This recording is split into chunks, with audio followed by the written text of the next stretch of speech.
यो के हो दाइ मलाई यो कुरा चित्तै बुझेन दाइ को हो यो सिभिलियन्स को हो यो हामी नेपाल प्रोटेस्टर गर्ने को हो प्रोटेस्टर को हो यो विकिपिडिया हो दाइ कस्तो विकिपिडिया यहाँ यो प्रोटेस्टरमा हामी नेपाल किन छ दाइ यो प्रोटेस्टरमा हामी नेपाल उही छ हामी नेपाल यो हामी नेपाल भन्ने कुरा चिन्दिनँ म दाइ आई डोन्ट नो हामी नेपाल उसले जस्ट एउटा भोलिन्टियरको काम गरिरहेको थियो पानी बाँडिरहेको थियो केही कुरा पर्यो भने मेडिकलको हेल्प गरिरहेको थियो द्याट्स हामी नेपाल त्यति हो त्यति कुरामा हामी नेपाल छौँ अनि सिभिलियन्स वाट इज सिभिलियन्स भन्ने कुरै छैन 1997 देखि 2012 सम्म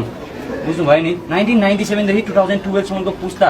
त्यो एउटा जेनेरेसनले मात्र गरेको आन्दोलन हो यहाँ कुनै बाउ आएको थिएन यहाँ कुनै छोरा आएको थिएन यहाँ कुनै 5 वर्षको बच्चा आएको थिएन है सुन्नु दाइ यु हेभ टु लिसन दाइ मैले तपाईँको कुरा सुन्ने होइन तपाईँले मेरो कुरा सुन्ने हो यु आर हियर भिक्टिमको कुरा सुन्न आउनु भएको छ तपाईँ मेरो कुरा सुन्नु छ होइन and what's going on this म यो कुरामा म एन्सर चाहिन्छ दाइ मलाई किन के हो दाइ अनि हिजोको दिनमा तपाईँहरूको हामी नेपालको मान्छे आएर मेरो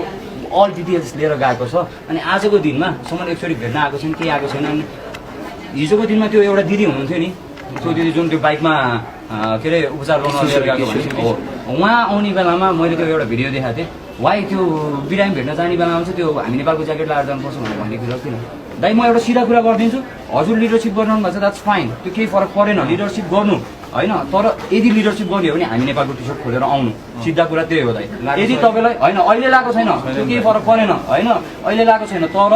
यदि एक्चुअलमै होइन जेनजीको लिडर बनेर आउने हो भने हामी नेपालको ज्याकेट खोलेर आउनु अनि अर्को कुरा चाहिँ होइन जो कुरा दिनु दाइ सुन्नु दाइ होइन म भन्छु म तपाईँलाई भन्छु मैले तपाईँलाई चिने हो नि त दाइ लिडर भनेर कस्तो कुरा गरेँ भने मलाई नभन्नु भनेर किन लिडर बनेर आएको दाइ तपाईँ